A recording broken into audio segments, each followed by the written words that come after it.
नमस्कार दोस्तों, स्वागत है आप सभी का एक बार फिर से पोस्टल स्टडी के यूट्यूब चैनल पर। और आज की इस वीडियो का टाइटल थंबनेल देखकर आपको पता लग गया होगा वीडियो किस बारे में होने वाली है। तो चलिए रूल्स को देख लेते हैं, कैसे ये रूल होने वाले हैं जो नए पोस्टमैन रिक्वायरमेंट रूल्स 2023 है। ठीक है, तो वो उनमें क्या क्या चेंजेस हुए, शुरू करते हैं। नोटिफिकेशन निकला है 30 अगस्त 2023 को। ठीक है, ministry of communication department of post से नोटिफिकेशन आया है। तो इस नोटिफिकेशन के तहत क्या है, तो दीज रूल्स में भी कॉल, ठीक है, डिपार्टमेंट ऑफ पोस्ट की तरफ से ये postman mail guard recruitment amendment rule 2023 है। ठीक है, जो कि निकले, और ये जब ही ये छपे हैं, जब ये पब्लिकेशन हुआ है इनका ऑफिशियल गैजेट के रूप में, तभी से ये फोर्स में लागू हो चुके हैं। तो आगे देखते क्या क्या अमेंडमेंट हुए हैं इसमें। ठीक है, तो सबसे पहले है postman, for the post of postman, postman की पोस्ट के लिए क्या क्या अमेंडमेंट्स हुए हैं। ठीक है, तो सबसे पहले है 10th स्टैंडर्ड पास। ठीक है, 10th स्टैंडर्ड पास होना चाहिए कोई भी पर्सन जो कि ग्रामीण डाक सेवक के रूप में कार्य कर रहा है पोस्टमैन में लगने के लिए, पोस्टमैन में एग्ज़ाम देने के लिए। और 12th पास होना चाहिए कोई भी, अगर रिकॉग्नाइज बोर्ड से, अगर वो ओपन से या फिर किसी उससे आ रहा है, पर ओपन से अब कम होते हैं। ठीक है, तो आगे है क्या क्या उनको आना चाहिए। Knowledge of working on computer, computer knowledge होनी चाहिए। लोकल लैंग्वेज की नॉलेज होनी चाहिए जिस भी कंसर्न पोस्टल सर्कल में आ रहे हैं या फिर डिवीज़न में। ठीक है, आगे है possession of a valid driving licence होना चाहिए, टू व्हीलर या फिर लाइट मोटर व्हीकल का। ठीक है, ऐसे व्यक्ति, अगर किसी की बेंचमार्क डिसेबिलिटी है तो उसको लाइसेंस को देने की ज़रूरत नहीं है। ठीक है, तो यहाँ पे नोट है, नोट 1 है, लोकल लैंग्वेज जो है पोस्टल डिवीज़न की या फिर सर्कल की, वो एडमिनिस्ट्रेटिव बताएगा उस सर्कल का। ठीक है, डिपार्टमेंट ऑफ पोस्ट बताएगा टाइम टू टाइम। ठीक है, तो आगे है नोट 2 में, ऐसा कोई भी व्यक्ति, ठीक है, जो लोकल लैंग्वेज नहीं जानता है किसी पोस्टल सर्कल की, अगर वो ओपन से आ रहा है, ठीक है, तो अपॉइंटमेंट को वो एलिजिबल है। ठीक है, अपॉइंटमेंट के लिए वो एलिजिबल रहेगा, पर उस व्यक्ति को जो है लैंग्वेज टेस्ट पास करना होगा, जो कि सर्कल के द्वारा, जो भी कंसर्न सर्कल है उसका, जहाँ पे भी वो अपॉइंटमेंट हो रही है उसकी, वहाँ पे करवाया जाएगा। और लैंग्वेज टेस्ट जो है कंडीशन है, प्री कंडीशन है ये कंप्लीशन के लिए, प्रोबेशन के कंप्लीशन के लिए। ठीक है, तो प्रोबेशन कंप्लीट होने से पहले लैंग्वेज टेस्ट उनको पास करना होगा। आगे है जो व्यक्ति, अगर कोई ऐसा व्यक्ति है जिसने अपने 10th स्टैंडर्ड में जो लोकल लैंग्वेज है वहाँ की वो पढ़ी है, तो वो इस टेस्ट को देने के लिए उनको ज़रूरत नहीं है इस टेस्ट को देने। आगे है जो भी ग्रामीण डाक सेवक है, वो ये टेस्ट नहीं देंगे, लोकल लैंग्वेज का टेस्ट नहीं देंगे, क्योंकि ग्रामीण डाक सेवक तो सेम जो जीडीएस जिस सर्कल में सर्विस कर रहा है वो उसी सर्कल में पोस्टमैन बनकर प्रमोट होगा, तो उसको उस सर्कल की लोकल लैंग्वेज पता होगी। आगे है नोट 3, ये काफ़ी इम्पोर्टेंट भी कह सकते हैं, पोस्टमैन बन रहे हैं जितने भी लोग, उन सभी को ये ध्यान में रखना ज़रूरी है और इम्पॉर्टेंट भी है आप लोगों के लिए। ठीक है, a person not possessing a valid driving licence. ठीक है, अगर किसी व्यक्ति के पास वैलिड ड्राइविंग लाइसेंस नहीं है, टू व्हीलर का या फिर लाइट मोटर व्हीकल का, ठीक है, shall also be eligible for appointment, appointment के लिए एलिजिबल है। ठीक है, हाउएवर, यहाँ पे हाउएवर आ गया है, such a person not having valid licence. ठीक है, जिसके पास ऐसा वैलिड लाइसेंस नहीं है, ठीक है, अपॉइंटमेंट के टाइम पे, at the time of appointment shall not earn periodically increment. ठीक है, ऐसे व्यक्ति को जो है पीरियडिकली जो इंक्रीमेंट होते हैं वो अर्न नहीं होंगे। कब तक अर्न नहीं होंगे, जब तक वो ऐसे लाइसेंस को प्रोड्यूस नहीं कर देता है। और ठीक है, और for a period of 5 year from the date of appointment. ठीक है, तो जिस डेट को अपॉइंटमेंट हुई है उसकी पोस्टमैन के रूप में, अगर उसके पास लाइसेंस नहीं है, ठीक है, तो उनको कोई भी पीरियडिकली इंक्रीमेंट जो लगेंगे वो नहीं मिलेंगे। तब तक नहीं मिलेंगे जब तक वो लाइसेंस को प्रोड्यूस नहीं करते, लाइसेंस बनवा के जमा नहीं कर देते, या फिर 5 साल के पीरियड के लिए। ठीक है, अपॉइंटमेंट से 5 साल के पीरियड के लिए, जो भी जल्दी होता है, 5 साल से पहले अगर वो लाइसेंस बना के दे देता है तो उनको जो है पीरियडिकली इंक्रीमेंट आना शुरू हो जाएगा उसके बाद। ठीक है, ठीक है, या फिर लाइसेंस नहीं देता है तो एक्सपायरी जो है ये 5 साल के पीरियड की, अपॉइंटमेंट से लेकर 5 साल के पीरियड की, उसके बाद जो उस व्यक्ति की पे है, पे शैल बी रिस्टोर्ड। ठीक है, पे को रिस्टोर्ड हो जाना चाहिए जो भी उस समय उस लेवल की पे है, पोस्टमैन लेवल की जो भी पे होगी उतनी रिस्टोर्ड हो जानी चाहिए। पर जो इंक्रीमेंट है, पीरियोडिकली इंक्रीमेंट है ना, इन पे was not withheld and no arrears of pay shall be paid for the intervening period। पर वो जो 5 साल का पीरियड है या फिर उतने साल का पीरियड जितने साल तक लाइसेंस नहीं दिया था, 4 साल में लाइसेंस दे दिया तो 4 साल का जो पीरियड है उतने समय के लिए जितना भी इंक्रीमेंट था वो सब नहीं मिलेगा। कि ऐसा सोच रही होगी कि 5 साल के बाद एक साथ मिल जाएगा, वो नहीं मिलेगा, इसलिए लाइसेंस बनवा देना।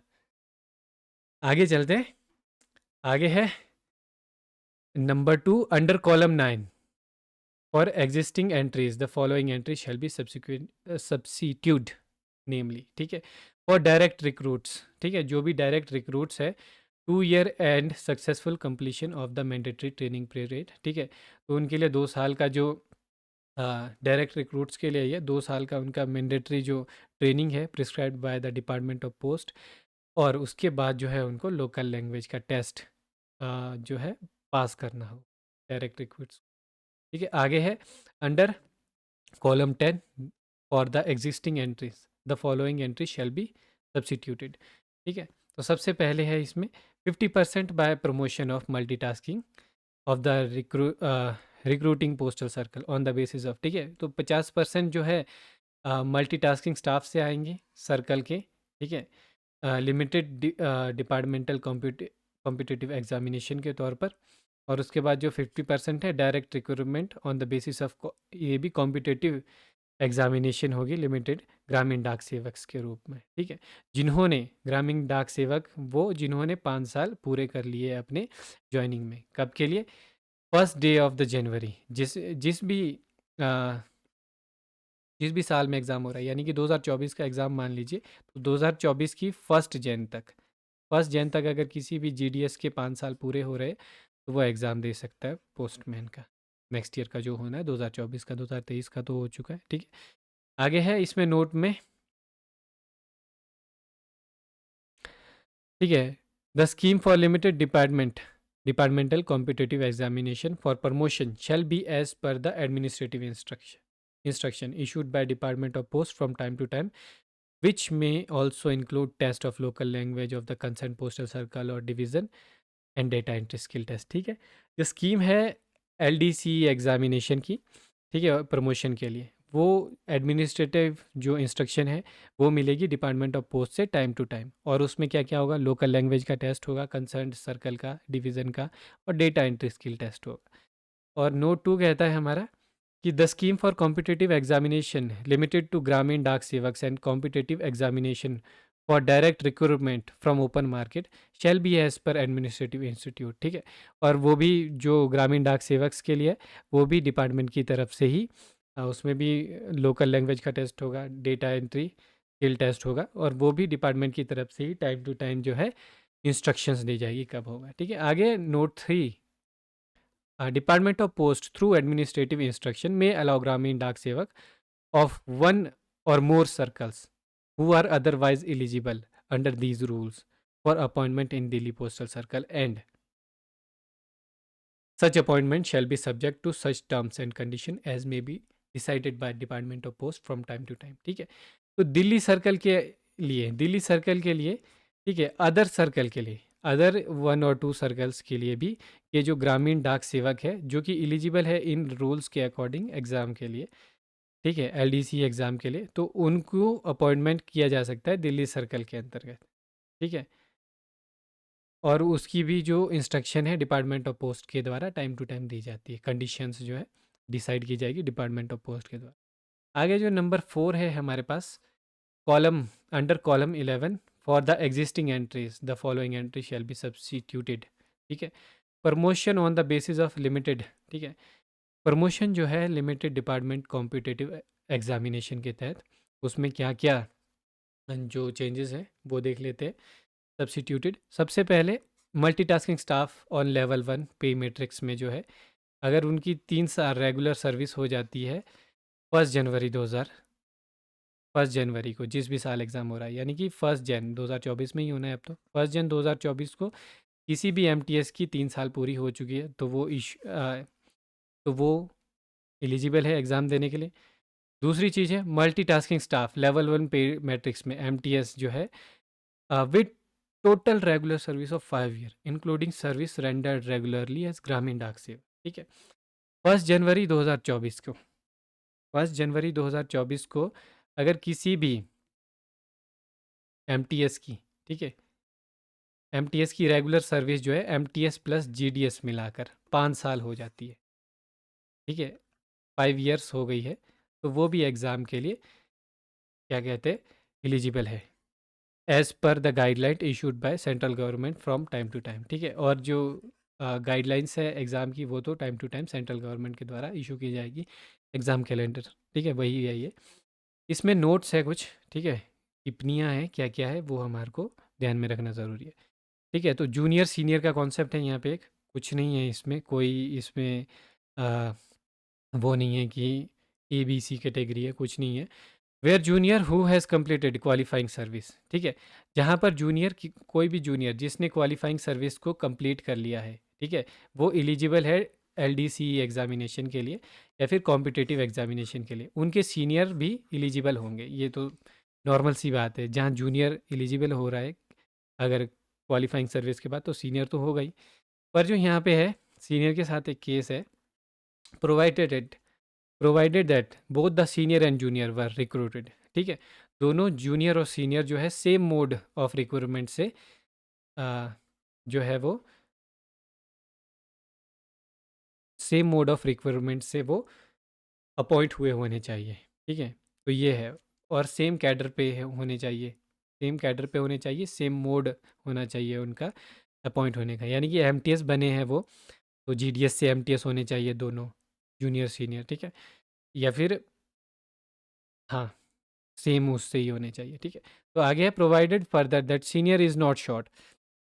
और ये है कि सीनियर जो है, ठीक है, सीनियर जो है रिक्विजिटिंग क्वालिफिकेशन और eligibility service by more than half of such qualification और एलिजिबिलिटी सर्विस और 2 ईयर। ठीक है, तो सीनियर जो है वो शॉर्ट नहीं होना चाहिए अपनी क्वालिफाइंग में, जो भी उसकी एलिजिबिलिटी सर्विस है उसमें, या तो उसका प्रोबेशन कम नहीं होना चाहिए। ठीक है, जो प्रमोशन है, प्रमोशन के लिए उसका जो प्रोबेशन कंप्लीट हुआ होना चाहिए 2 साल का जो हो। ठीक है, सीनियर का ये है इस रूल में, और कुछ नहीं है। Again note 2, the condition in note 1 shall not apply with the reference to such junior official who has lost seniority after availing transfer under rule 38 of the postal manual volume 4। ठीक है, तो जो condition है note 1 में दी हुई, वो ऐसे किसी भी जूनियर ऑफिशियल के लिए लागू नहीं होगी जिसने अपनी सीनियरिटी इसलिए खो दी है क्योंकि उसने ट्रांसफ़र लिया अंडर रूल नंबर 38 के अकॉर्डिंग, जो कि अदर डिवीज़न या फिर अदर सर्कल में उन्होंने अगर ट्रांसफ़र लिया तो। ठीक है, तो आगे है note 3, eligibility of an official shall be determined with respect to the post held substantively and relevant pay level of the post in pay matrix and not with respect to the level in which an official is drawing pay as on the crucial date of eligibility by virtue of financial upgradation under the time bond, one promotion, minimally cadre review or modified assured career progression. ठीक है, तो eligibility जो है किसी भी official की, वो इस बात से निर्धारित करती है, ठीक है, इस बात से निर्धारित करती है कि वो कौन सी पोस्ट को हेल्ड करते हैं, कौन सी पोस्ट पर वो है, ना कि इस बात से कि वो कौन कितनी जो है सीनियरिटी में ज़्यादा थोड़ा इंक्रीमेंट ज़्यादा होता है तो ज़्यादा पे ले रहा है, उस पर नहीं डिपेंड करता है। पर इससे डिपेंड करता है कि वो कौन सी पे पर है, ना कि इन मॉनिटरी बेसिस की उसको, कोई सीनियर है तो उसको पहले इंक्रीमेंट लगा होगा तो वो इंक्रीमेंट जूनियर को ऑब्वियस सी बात है नहीं लगा होगा, उसमें एलिजिबिलिटी नहीं होती है। एलिजिबिलिटी किस हिसाब से होगी, किस पोस्ट को वो हेल्ड कर रहे हैं एमटीएस को। कोई बंदा 1 साल पहले एमटीएस बना होगा, कोई बंदा 1 साल बाद बना होगा, पर वो दोनों एमटीएस है, 5 साल उनके पूरे हैं पूरी सर्विस को मिला के, तो वो दोनों एलिजिबल है। इस बात से नहीं कि वो बंदा सीनियर है और उसकी पे थोड़ा ज़्यादा आ रही है बिकॉज इंक्रीमेंट है ना, तो वो उसको वो डिटरमाइन नहीं करता है इसको। तो आप लोग समझ गए आई थिंक। ठीक है, तो आगे बढ़ते हैं। आगे मेल गार्ड के लिए रूल्स जो है वो सभी सेम है। मेल गार्ड के लिए बाकी सब कुछ सेम है। बाकी एक चीज़ से मेल गार्ड के लिए है कि मेल गार्ड में अगर आप अपॉइंट होते हैं तो लाइसेंस की ज़रूरत नहीं है, लाइसेंस वाला ऐसा कुछ नहीं है इसमें। बाकी सब कुछ सेम है जैसा पोस्टमैन के लिए। तो मोटी-मोटी क्या बात निकल कर आती है इस इन रूल से, बाकी सभी आप सभी को पता है। बस एक जो मुझे इसमें काम का लगा वो यही है कि अगर कोई भी मल्टीटास्किंग स्टाफ एमटीएस, ठीक है, उसकी एमटीएस प्लस जीडीएस सर्विस 5 साल हो चुकी है, ठीक है, 5 ईयर्स है, तो वो पोस्टमैन का एग्ज़ाम दे सकता है फॉर 2024। 1 जनवरी 2024 तक आपकी एमटीएस प्लस जीडीएस जो सर्विस है वो 5 ईयर हो जानी चाहिए पूरी, तो आप ये एग्ज़ाम दे सकते हैं। तो अगर आप में से कोई भी तैयारी करना चाहता है, पोस्टमैन, एमटीएस, जीडीएस की तैयारी नहीं करवाते हैं, पोस्टमैन, एमटीएस या फिर पोस्टल असिस्टेंट की तैयारी करना चाहते हैं, तो हमारा बैच शुरू हो चुका है। कब से शुरू हो चुका है? 1 तारीख से। 1 सितंबर चल रहा है, 1 सितंबर 2023 से शुरू हो चुका है। अभी से आप तैयारी करेंगे क्योंकि अ, सीट्स कम-कम होती है कभी-कभी, ठीक है? और अगर आप सर्कल नहीं, डिवीज़न टॉप करते हो तो भी आपको क्या कहते हैं, सीट मिलती है। तो अभी से आपको तैयारी करनी पड़ेगी उसके लिए, तो ही टॉप कर पाओगे। तो उम्मीद करता हूँ आपको ये वीडियो अच्छा लगा होगा। बाँट दीजिए अपने सभी दोस्तों के साथ डिपार्टमेंट में, क्योंकि रूल का तो सभी को पता होना चाहिए। और कोई भी अगर जुड़ना चाहता है पोस्टल स्टडी के साथ तो इस नंबर पर कांटेक्ट करें, जो कि नंबर आपको दिख रहा होगा हमारे डिस्क्रिप्शन बॉक्स में, ठीक है, डिस्क्रिप्शन में, या फिर 8580872431 हमारा व्हाट्सएप नंबर है, इस पर भी आप हमें कांटेक्ट कर सकते हैं। Thank you so much for watching this video. Like कर दीजिएगा, शेयर कर दीजिएगा, ठीक है। तो 8580872431 पर व्हाट्सएप कर दे अधिक जानकारी के लिए। Thank you so much for watching this video. Have a good night.